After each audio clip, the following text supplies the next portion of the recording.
It's time now for today's strategy session. The U.S. dollar and Treasury selling off in tandem as investors assess the economic risks of President Trump's threats to fire Fed Chair Jerome Powell, with the bond market's safe haven status in question amid risks to the Fed's independence. Joining us now, Michael Gousset, Principal Asset Management Chief Investment Officer of Global Fixed Income. Michael, great to have you on here. Just to get a sense, we understand the legal pushback. We understand that the Trump administration has been pushing for and investigating a way to fire a Fed chair previously, and they haven't been able to find a way.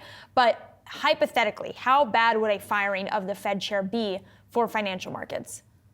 Good morning, and thank you for having me. It would be bad.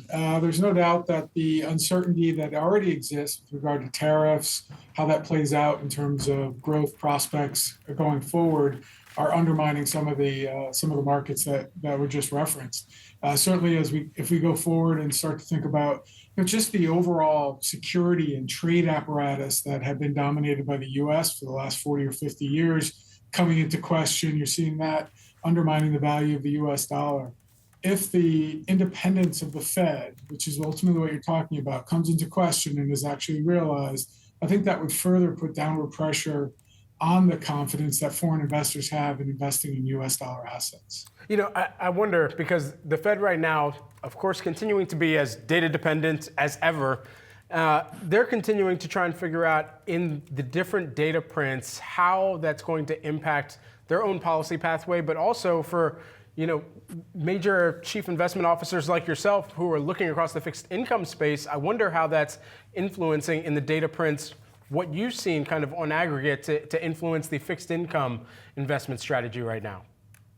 That's a good question, because I think the troubles that the Fed is having is the same that we're having as investors, which is all the data that's coming out now is stale. It doesn't matter anymore. It's really with a different regime, effectively, in terms of how the markets are going to behave. So as we go forward, the Fed is data dependent.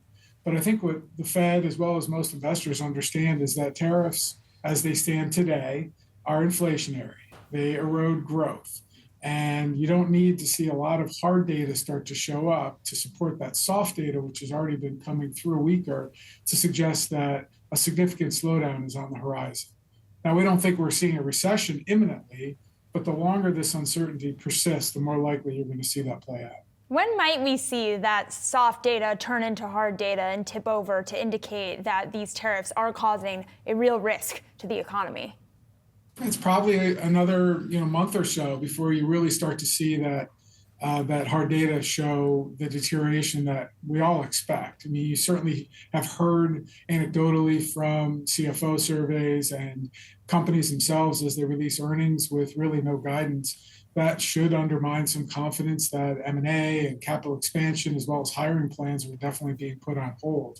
And so as long as that persists, you will see that show up in hard data, which could be as soon as May.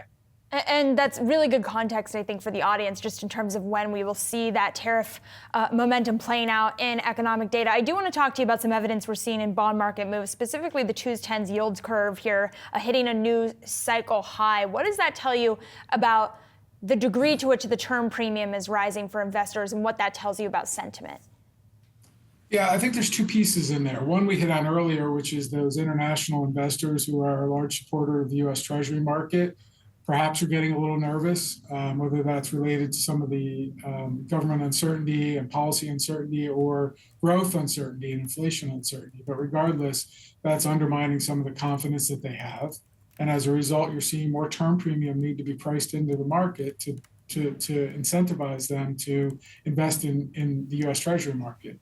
While simultaneously, this understanding that we're having some weakness, that although we don't necessarily think, again, that this is guaranteed recession, but certainly is a slowdown from here, that puts the Fed firmly into action in terms of potentially cutting rates, which does tend to have a steepening effect on the yield curve.